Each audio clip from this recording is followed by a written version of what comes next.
100년이 걸려도 한국은 절대 못 따라온다. 일본이 대놓고 던진 이 조롱을 한 노기업인이 단 14년 만에 두 손으로 구겨서 되돌려줬습니다. 자그마치 14년입니다. 매년 수백억씩 적자를 삼키면서도 그가 손에서 놓지 않은 건 일본이 50년 넘게 목줄처럼 틀어진 꿈의 소재였어요. 1997년 그 외환위기를 몸으로 겪어보신 분들은 아실 겁니다. 남에게 급소를 내주면 나라가 어떻게 휘청이는지를요. 그 긴 터널의 끝에서 일본이 먼저 우리에게 손을 내민 그날까지 처음부터 끝까지 풀어드리겠습니다. 세상에는요, 돈을 아무리 싸들고 가도 살 수 없는 물건이 있습니다. 지갑이 얇아서가 아니에요. 트럭에 현금을 가득 실어가도 상대가 고개를 저으면 그걸로 끝인 물건이 있거든요. 그게 바로 지금부터 이야기할 검은실, 탄소섬유입니다. 이게 대체 뭐길래 그러냐고요? 우선 손에 잡히는 것부터 짚어드릴게요. 굵기가 사람 머리카락의 10분의 1밖에 안 됩니다. 눈으로는 잘 보이지도 않는 실이에요. 그런데 이 가느다란 실을 겹겹이 굳혀서 판으로 만들면 무게는 쇠의 4분의 1밖에 안 나가는데 힘은 쇠보다 10배에서 맨 꼭대기 등급으로 가면 14배까지 안 끊어집니다. 가볍기는 깃털인데 단단하기는 강철을 넘어서는 거죠. 그래서 업계에서는 이걸 산업의 쌀, 꿈의 소재라고 부릅니다. 없으면 첨단 산업 밥상을 차릴 수가 없다는 뜻이에요. 그런데 여기서 꼭 아셔야 할 게 하나 있어요. 같은 탄소섬유라고 다 같은 탄소섬유가 아니라는 겁니다. 등급이 완전히 딴 세상이에요. 낮은 등급은 우리 주변에도 흔합니다. 낚싯대나 골프채, 자전거 몸통 같은 데 들어가는 게 그거예요. 이런 건 돈만 주면 얼마든지 살 수 있습니다. 손맛 좋으라고 낚싯대에 쓰고 좀 더 멀리 날아가라고 골프채에 쓰는 정도죠. 문제는 맨 꼭대기 등급이에요. 이건 미사일 몸통, 로켓, 인공위성 같은 데 들어갑니다. 나라의 안보와 우주 개발이 통째로 걸린 물건이죠. 실 하나가 잘못돼도 미사일이 엉뚱한 데로 날아가고 로켓이 공중에서 부서질 수 있으니 요구하는 수준 자체가 하늘과 땅 차이예요. 그러니까 낚싯대에 쓰는 실과 미사일에 쓰는 실은 이름만 같지 사실상 남남이라고 보시면 됩니다. 그러면 그 꼭대기 등급은 왜 돈으로도 못 사느냐? 여기서 이야기가 확 무거워집니다. 최고 등급 탄소섬유는 그냥 상품이 아니라 전략물자로 묶여 있거든요. 1987년 서방 선진국 7나라가 모여서 만든 국제 통제망이 있어요. 이름은 MTCR, 미사일 기술 통제 체제라고 합니다. 미사일이나 로켓에 쓰일 수 있는 물건과 기술이 아무데나 흘러가지 못하도록 서로 감시하고 막자는 약속이에요. 최고 등급 탄소섬유가 바로 이 그물에 걸려 있습니다. 그러니까 이 물건은 돈으로 사는 게 아니라 정부 허가 도장이 있어야 국경을 넘어갑니다. 이 통제망이 감시하는 게 뭐냐면요. 일정 무게 이상을 실어 나르고 일정 거리 이상 날아가는 미사일이나 로켓, 그리고 거기에 쓰이는 재료와 기술이에요. 최고 등급 탄소섬유가 딱 그 명단에 올라 있는 거죠. 그래서 아무리 값을 후하게 쳐줘도 파는 나라 정부가 도장을 안 찍어주면 단 1g도 못 가져오는 거예요. 우리 돈다발이 아무리 두툼해도 저쪽 관청 책상에 놓인 도장 하나를 이길 수가 없는 겁니다. 나라에서 제일 비싸고 중요한 계획들이 옆 나라 공무원 도장 하나에 인질로 잡혀있는 셈이죠. 참 기가 막히는 일 아닙니까? 이게 얼마나 우리 삶하고 가까운 물건이냐면요. 큰 여객기 한번 떠올려 보세요. 보잉의 787이라는 최신 여객기, 이거 기체 구조물의 절반쯤이 바로 이 탄소섬유 복합재로 되어 있습니다. 쇠로 만들던 비행기 몸통을 검은 실을 굳힌 판으로 바꾼 거예요. 그만큼 가벼워지니까 기름도 덜 먹고 더 멀리 날죠. 하늘 위를 나는 그 무거운 쇳덩이가 사실은 이 가느다란 실 덕분에 뜨는 거라고 보셔도 됩니다. 그럼 이 귀한 걸 누가 쥐고 있었느냐? 바로 일본입니다. 일본의 도레이라는 회사가 1971년에 세계 최초로 이 탄소섬유를 상업화했어요. 우리로 치면 한창 나라 살림이 어렵던 시절에 저쪽은 벌써 이 꿈의 소재를 손에 놓고 있었던 겁니다. 그때부터 50년 넘게 이 시장의 맨 앞자리를 지켜온 거예요. 세계 시장의 30-40%를 혼자 틀어진 부동의 1등이었죠.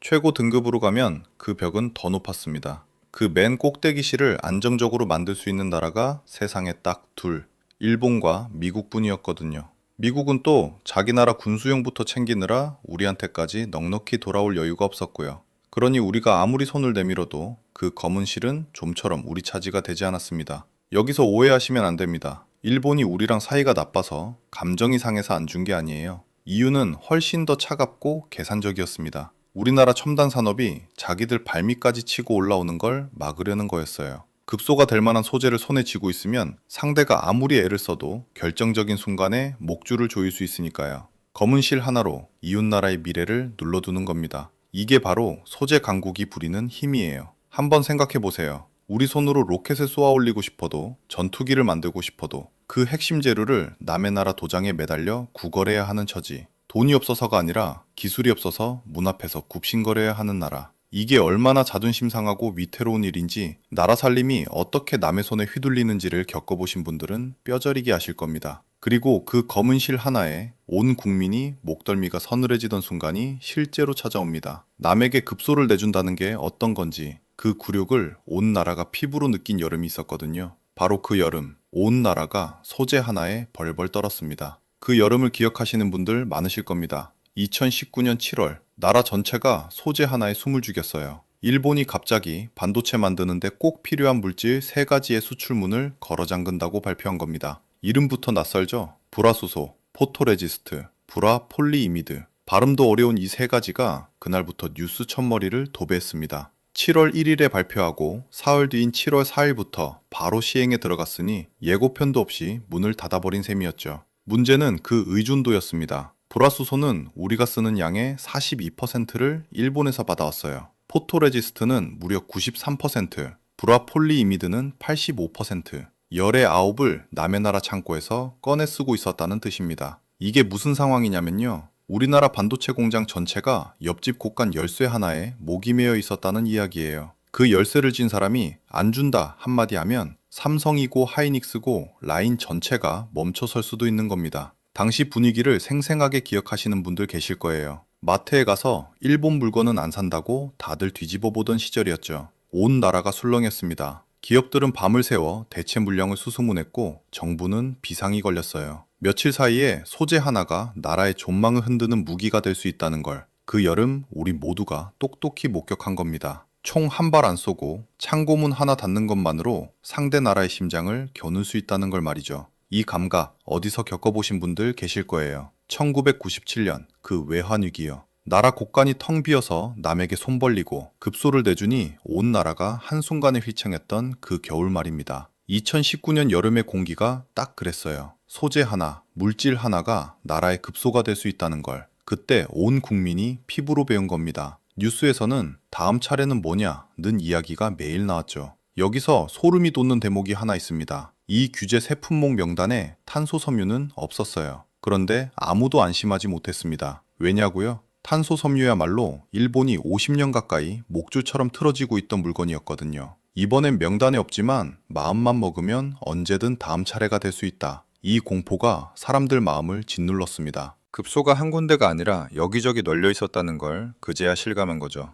그럼 탄소 섬유는 누가 주고 있었느냐? 앞서 말씀드린 그 도레이입니다. 세계 최초로 상업화에 성공한 뒤로 반세기 동안 이 시장의 왕자를 단 한 번도 놓은 적이 없어요. 세계 시장에서 혼자 30-40%대를 먹으면서 부동의 1위, 특히 로켓이나 미사일에 들어가는 맨 꼭대기 등급, 그건 아예 일본과 미국 말고는 만들 줄 아는 나라조차 없었어요. 우리는 그 최고 등급을 단 1g도 받아오지 못했습니다. 돈이 없어서가 아니었어요. 돈을 싸들고 가도 그 물건은 팔지 않았습니다. 필요하면 하청부품처럼 저자세로 부탁하고 그마저도 등급 낮은 것만 겨우 얻어쓰는 처지였죠. 문 앞에 서서 굽신거려도 안쪽 진열장은 열어주질 않는 겁니다. 나라 경제 규모가 세계 10손가락 안에 든다는데 검은 실 한 뭉치 앞에서는 그렇게 초라했어요. 우리 기술로 로켓을 쏘아 올리고 싶어도 그 로켓 껍데기에 들어갈 실을 남이 안 주면 그만이었으니까요. 나라에서 제일 중요한 계획들이 옆나라 창고 사정에 매달려 있었던 셈입니다. 그런데 더 속을 뒤집는 건 일본에서 나온 말이었습니다. 우리가 독자적으로 개발해보겠다고 팔을 걷어붙였을 때 돌아온 반응이 어땠는지 아세요? 수십 년을 매달려도 못 따라온다. 심지어 100년이 걸려도 한국은 안 된다는 조롱까지 대놓고 나왔어요. 얕본 겁니다. 아주 대놓고요. 기술이 어려운 건 사실이니 근거 없는 말은 아니었지만 그 말투에는 너희 주제에 무슨 이라는 멸시가 진하게 배어 있었습니다. 이게 얼마나 자존심 상하는 일인지 그 시절을 겪어보신 분들은 아실 거예요. 반도체로 세계를 호령하고 자동차 만들어 전 세계에 팔고 배는 우리가 제일 잘 만든다고 자부하던 나라입니다. 그런 나라가 검은 실 한 가닥 앞에서는 100년 걸려도 못한다는 소리를 듣고 있었던 거예요. 자식 세대까지 다 지나가도 어림없다는 말을 면전에서 들은 셈이니 그 굴욕이 어땠겠습니까? 생각해보면 참 얄궂은 노릇입니다. 우리가 전쟁의 잿더미 위에서 맨손으로 나라를 일으켜 세울 때 안 될 거라던 것들 다 해내지 않았습니까? 밥도 못 먹던 나라가 남을 먹여 살리는 나라가 됐고요. 그런데 유독 이 검은 실 앞에서는 그 자존심이 통하질 않았어요. 2019년 그 여름, 분노와 굴욕이 뒤섞인 공기가 나라 전체에 무겁게 깔렸습니다. 남에게 급소를 내준 나라의 여름이란 게 그렇게 서늘하고 답답한 것이었어요. 그런데 말입니다. 여기서 시계를 거꾸로 한참 돌려보면 참 묘의 장면이 하나 걸려 있습니다. 온 나라가 소재 자립하자고 목청을 높이던 그때보다 훨씬 전에 이미 그 외로운 길을 묵묵히 걷고 있던 사람이 있었거든요. 그보다 한참 전 전주에서 혼자 가마를 굽던 사람이 있었습니다. 전주에서 혼자 가마를 굽던 사람. 그 사람 이름이 효성의 조성래 회장입니다. 1935년 경남 함안의 시골 마을에서 태어난 분이에요. 그 세대가 다 그렇듯 나라에 아무것도 없던 시절을 온몸으로 통과한 사람이죠. 남들이 물건 사다 파는 장사에 열을 올릴 때 이분은 좀 유별났습니다. 1971년, 그러니까 나라 안 민간 기업 가운데 맨 처음으로 기술연구소라는 걸 세운 게 바로 이 사람이었거든요. 남의 기술 빌려 쓰는 게 당연하던 그 시절에 혼자 우리도 우리 걸 만들자는 고집을 품고 있던 겁니다. 그런 사람이 하필 2008년에 사고를 칩니다. 다들 기억하실 거예요. 2008년이 어떤 해였습니까? 미국에서 시작된 금융위기가 온 세계를 집어삼키던 해였죠. 멀쩡하던 은행들이 하루아침에 무너지고 기업들은 사람 자르기 바빴고 다들 곡간문 걸어 잠그고 겨울잠을 들어가던 그 한복판입니다. 그런데 이 어른이 그 살얼음판 위에서 이런 결단을 내려요. 탄소섬유, 그 검은 실을 우리 손으로 만들겠다고요. 주변에서 뭐라고 했겠습니까? 다들 미쳤다고 했습니다. 안 그래도 세상이 다 얼어붙었고 눈었는데 하필 이런 때 돈 먹는 하마로 소문난 그 사업에 발을 들이느냐는 거죠. 가까운 지인들까지도 손사래를 쳤어요. 그거 제대로 만들려면 수십 년은 걸린다. 밑 빠진 독에 물 붓기다. 그만두시라고 말이죠. 틀린 말이 아니었습니다. 그 검은 실은 일본이 50년 넘게 목줄처럼 쥐고 있던 물건이었으니까요. 후발주자가 맨손으로 뛰어든다는 건 상식적으로 계란으로 바위치기였죠. 한번 그 자리에 서 있는 사람 입장이 되어 보십시오. 눈앞에 보이는 건 온통 손해뿐입니다. 이걸 시작하는 순간부터 매년 회사 돈이 몇백억씩 사라질 게 뻔한데 그게 언제 돌아올지는 아무도 장담을 못해요. 10년일지 20년일지 아니면 영영 못 건질 돈일지 모르는 겁니다. 웬만한 기업인이라면 계산기 두어 번 두드려보고 조용히 접었을 자리예요. 남보기 좋은 사업, 당장 돈 되는 사업이 세상에 널렸는데 굳이 이 가시밭길을 자기 발로 걸어 들어갈 이유가 없었으니까요. 그런데 이분 생각은 정반대였습니다. 이 어른이 평생 입에 달고 산 말이 하나 있어요. 아무도 안 할 때 들어가라. 남들 다 몰려들 때 들어가면 이미 늦은 거고 아무도 거들떠보지 않는 그 무섭고 외로운 자리에 먼저 들어가야 진짜 남는 게 있다는 겁니다. 남들 눈엔 그게 무모함으로 보였겠지만 이분 눈엔 위기라서 오히려 기회였던 거죠. 세상이 다 웅크린 그때 조용히 가마에 불을 지핀 겁니다. 문제는 이게 도장 한 번 찍는다고 끝나는 일이 아니었다는 데 있어요.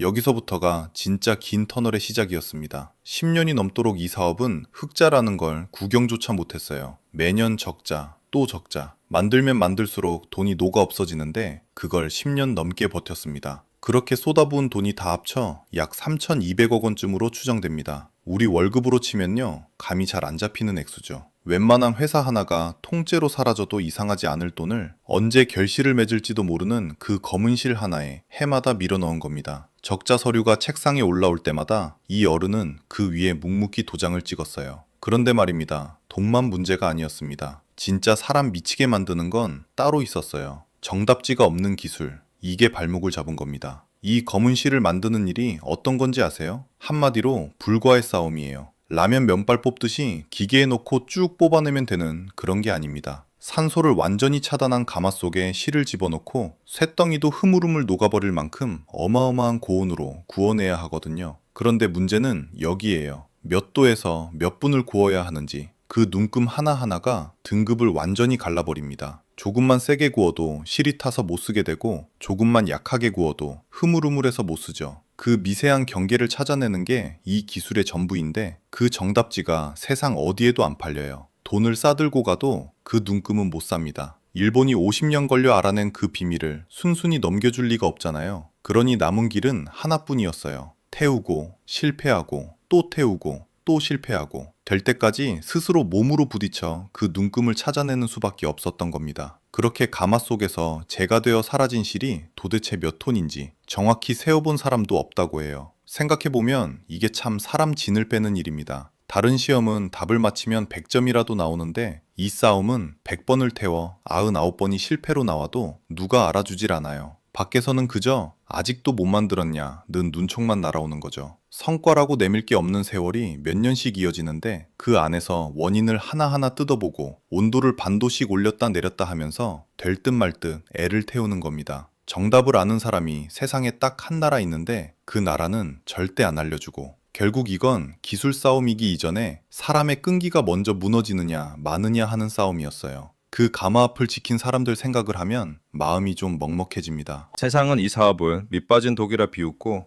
결과는 나올 기미가 안 보이는데 연구원들은 밤을 새워 가마 온도를 들여다봤어요. 오늘 퇴원실이 또 재가 되어 나와도 다음 날이면 다시 불 앞에 섰던 겁니다. 언제 끝날지 아무도 모르는 싸움을 그 세대 특유의 뚝심으로 그저 하루하루 버텨낸 거죠. 나라에 뭐라도 우리 걸 남기겠다고 남들 다 미쳤다는 그 길을 묵묵히 걸어간 사람들이었습니다. 그리고 마침내 그 기나긴 불의 싸움 끝에 이들은 해냅니다. 아무도 안 넘겨주던 그 눈금을 제 손으로 찾아낸 거예요. 만들 줄 아는 나라가 된 겁니다. 여기까지만 보면 이제 다 이긴 것 같죠? 그런데 세상이 그렇게 만만했으면 얼마나 좋았겠습니까? 만들 줄 아는 것과 그게 실제로 팔리는 것, 이 둘은 완전히 다른 세상 이야기였습니다. 그렇게 밤새 가마를 지킨 끝에 마침내 2011년에 그 문턱을 넘습니다. 남의 나라 정답지 하나 없이 순전히 우리 손으로 고성능 탄소 섬유를 만들어낸 거예요. 일본과 미국, 독일에 이어서 세계에서 네 번째로 이 기술을 손에 준 나라가 됐습니다. 검은 실에 탄섬이라는 우리 이름표도 붙였죠. 그리고 2013년 전주 공장에서 한 해에 2,000톤을 뽑아내는 양산 설비가 드디어 돌아가기 시작합니다. 여기까지만 들으면 이제 끝난 것 같잖아요. 만들 줄도 알게 됐고 공장도 돌아가고 실도 쌓이고 상식적으로는 이때부터 돈을 벌어야 정상이거든요. 그런데 현실은 정반대였습니다. 가마는 매일같이 도는데 창고엔 실이 쌓여만 가는데 주문서는 종처럼 채워지질 않았어요. 이유가 참 기가 막힘입니다. 물건이 나빠서가 아니었거든요. 성능을 보여주면 다들 고개를 끄덕여요. 좋네요. 물건 하나는 정말 좋습니다. 그런데 바로 뒤에 붙는 말이 사람을 무너뜨립니다. 그런데 이거 어디 납품해 본 적 있으세요? 이게 무슨 소리냐면요. 탄소 섬유가 진짜 값을 하는 부대는 항공이고 방산입니다. 비행기 몸통, 미사일 동체, 로켓 같은 데 말이죠. 낚싯대나 골프채 같은 데 쓰는 물건이 아니라 하늘을 날고 사람 목숨을 싣는 물건에 들어가는 최고 등급 말입니다. 그런데 이 바닥이 세상에서 제일 깐깐한 동네예요. 새 재료 하나를 갖다 쓰려면 그 회사가 정식 공급사로 이름을 올리는 인증 절차부터 밟아야 합니다. 시험하고 또 시험하고 서류 검증에 안전성 확인까지 이거 통과하는 데만 몇 년이 훌쩍 걸려요. 사람 목숨이 걸린 물건이니까 당연히 그렇게 까다로운 거죠. 우리 세대는 압니다. 관공서에 서류 한 장 올리는 것도 도장이 몇 개씩 필요한데 하물며 비행기에 들어가는 재료라면 그 문턱이 얼마나 높겠어요. 문제는 그 다음입니다. 그렇게 어렵게 한번 공급사가 정해지고 나면 웬만해선 그걸 바꾸질 않아요. 멀쩡히 잘 쓰던 재료를 굳이 신찬 걸로 갈아탈 이유가 없거든요. 자, 여기서 새로 들어온 우리 같은 후발주자는 어떻게 될까요? 아무리 물건이 좋아도 납품 경력을 보여달라는 말 앞에서 딱 막혀버립니다. 경력이 없으니 일을 못 받고 일을 못 받으니 경력을 쌓을 데가 없어요. 마치 좋은 실력을 갖추고도 경력 증명서 한 장이 없어서 출발선조차 못 받는 신입사원 신세인 겁니다. 이력서는 화려한데 아무도 첫 도장을 안 찍어주는 그 답답한 자리에 나라 대표 소재가 몇 년은 서 있었던 거예요. 이 세월이 얼마나 지독했을지 한번 생각해 보십시오. 만들 줄 몰라서 못 파는 게 아니라 만들어 놓고도 이력이 없어서 못 파는 지옥입니다. 창고엔 세계 네 번째로 만든 실이 쌓여 있는데 통장에선 매달 돈이 빠져나가고요. 기술로는 세계에서 손꼽히는 나라 대열에 올랐는데 정작 장부는 시뻘겋게 물들어가는 겁니다.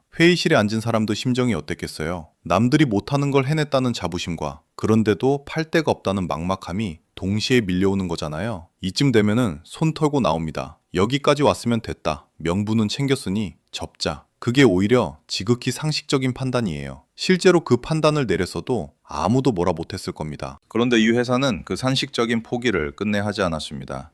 팔 데가 없으면 팔 모델을 아예 새로 만들자는 쪽으로 방향을 튼 거죠. 남이 안 열어주는 문이라면 우리가 새 문을 뚫자는 배짱이었어요. 그 실마리가 두 군데서 풀리기 시작합니다. 하나는 2017년 8월이에요. 산업통상자원부와 국방과학연구소 쪽이 손을 잡는 민군협력과제라는 게 시작됩니다. 10대 말에 나라가 직접 나서서 로켓이나 미사일에 들어가는 그 최고 등급 탄소 섬유를 우리 손으로 만들어보자며 판을 깔아준 거예요. 민간 회사 혼자서 남의 나라 굳게 닫힌 문만 두드리던 걸 이제 나라가 어깨를 나란히 하고 같이 밀어주기 시작한 겁니다. 든든한 뒷배 하나가 생긴 셈이죠. 이게 뒤에 어마어마한 결실로 이어지는데 그 이야기는 조금 이따 마저 풀어드리겠습니다. 또 하나는 2019년입니다. 현대차 쪽에서 안전성 인증을 통과하면서 자동차라는 완전히 새로운 문 하나가 열려요. 항공이나 방사는 문턱이 너무 높아 몇 년째 발만 동동 구르고 있었는데 다른 쪽에서 숨통이 트인 겁니다. 그렇게 그토록 목말랐던 납품 경력이라는 첫 도장이 드디어 한 칸, 두 칸 찍히기 시작한 거예요.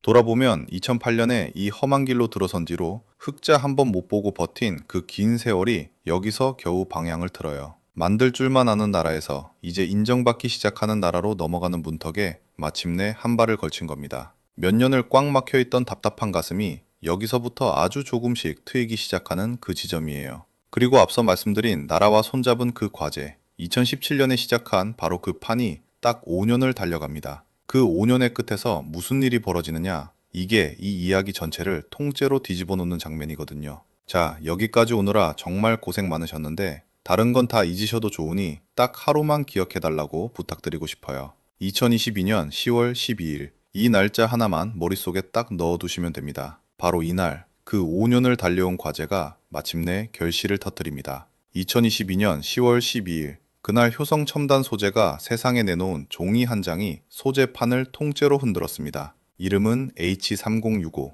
T1000급이라고 부르는 탄소 섬유 세계에서 맨 꼭대기에 있는 등급이었어요. 숫자로 보면 인장 강도 6.4 기가파스칼. 이 말이 어렵게 들리시죠? 쉽게 풀면 같은 굵기의 세 줄보다 14배를 더 버티고도 안 끊어지는 힘입니다. 손가락만한 검은 실 다발이 굵은 쇠사슬을 비웃는 셈이지요. 그런데 진짜 놀라운 건 강도 숫자가 아니라 이걸 안정적으로 뽑아낼 수 있는 나라가 그 순간까지 지구상에 딱 둘밖에 없었다는 사실입니다. 일본의 도레이, 그리고 미국의 헥세. 50년 넘게 그 좁은 문 안쪽에만 서 있던 두 이름이었어요.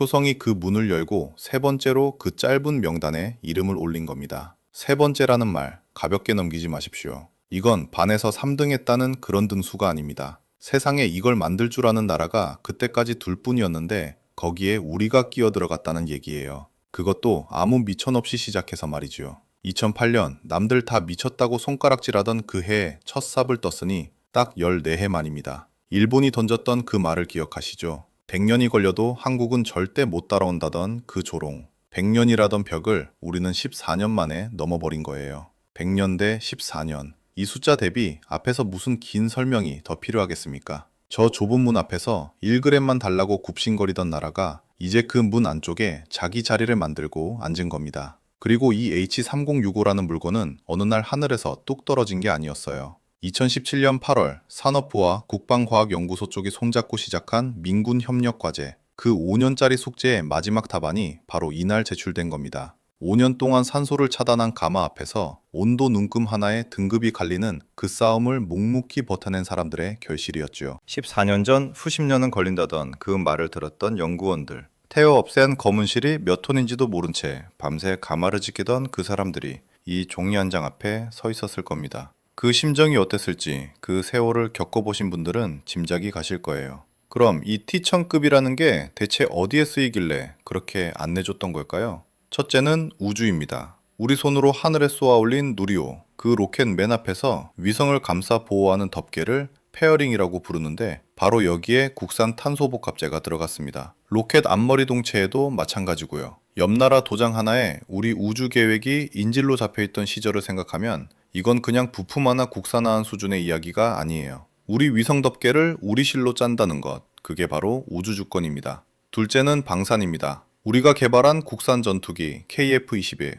이름 그대로 보라매지요. 이 전투기의 부품 국산화율이 부품수 기준으로 65%에 이르는데 그 몸체 곳곳에 이 검은 소재가 들어가 있습니다. 하늘을 나는 무기의 뼈대를 남의 나라 허락받아 사오던 나라가 이제 그 뼈대를 스스로 짜기 시작한 거예요. 셋째는 조금 더 우리 일상에 가깝습니다. 요즘 길에서 보이는 수소차, 이 차의 연료통은 안이 무려 700바라는 어마어마한 압력을 견뎌야 합니다. 그 통을 칭칭 감아 터지지 않게 붙잡아주는 게 바로 이 탄소 섬유예요. 2021년 4월에는 효성이 하나솔루션과 6년 동안 1,600억 규모로 이 수소탱크용 실을 공급하기로 손을 잡았습니다. 미사일에 쓰던 그 등급의 기술이 이렇게 우리가 타고 다닐 차의 연료통까지 내려온 거지요. 참고로 압축 천연가스, 그러니까 CNG 고압 용기에 쓰는 탄소 섬유만 놓고 보면 효성은 이미 세계 점유율 30%로 도레이 다음 세계 2위입니다. 어느새 여기까지 올라와 있었던 거예요. 이 세 곳을 나란히 놓고 보면 그림이 확 잡히실 겁니다. 하늘 위 로켓에서부터 나라를 지키는 전투기,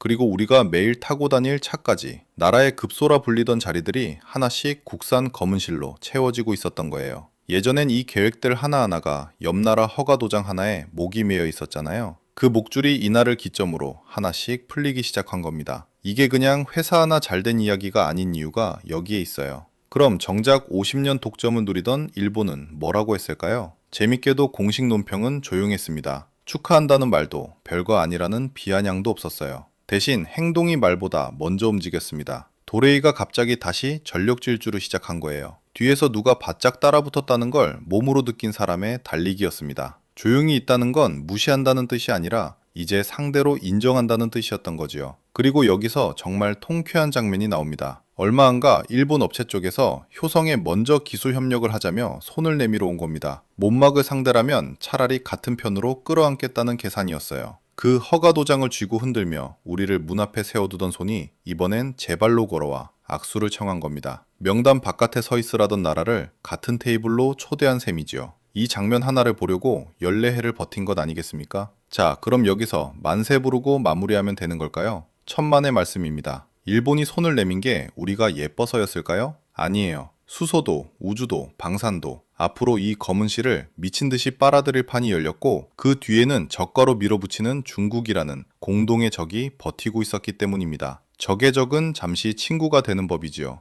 다시 말해 이 악수는 우정이 아니라 철저한 계산이었고 계산이라는 건 판이 바뀌면 언제든 뒤집힐 수 있다는 뜻입니다. 한숨 돌리고 승리에 취해 있기엔 우리가 넘어야 할 산이 아직 저 앞에 버티고 서 있었어요. 독점이라는 벽이 깨진 거지 진짜 경쟁은 이제부터였습니다. 그렇게 벽이 하나 깨졌으니 이제 편히 발 뻗고 쉬어도 될까요? 솔직히 말씀드리면 이 바닥은 한숨 돌리는 순간이 제일 위험합니다. 우리가 명단에 이름을 올리자마자 일본 도레이가 어떻게 나왔는지 아세요? 2023년 10월 도레이가 T1200이라는 물건을 들고 나옵니다. 인장 강도가 8.0GPa, 그러니까 자기들이 쥐고 있던 최고 강도 자리를 다시 확 끌어올려서 되찾아 버린 거예요. 앞선 등급보다 10%를 더 세게 만들어서 세계에서 제일 안 끊어지는 실이라는 왕관을 다시 제 머리에 얹은 셈이죠. 쫓기던 쪽이 가만히 앉아서 당하고만 있지 않겠다는 선전포고나 다름없었습니다. 문제는 여기서 끝이 아니었어요. 이번엔 뒤통수가 서늘해집니다. 중국 중복신형이라는 회사, CMBM이라는 큰 국영기업의 자회사인데 2026년 3월에 SYT80이라는 물건을 내놓으면서 T1200급을 세계 최초로 상업 양산하겠다고 선언해버립니다. 8.0GPa, 숫자로만 보면 도레이 최신 제품과 어깨를 나란히 하는 수준이에요.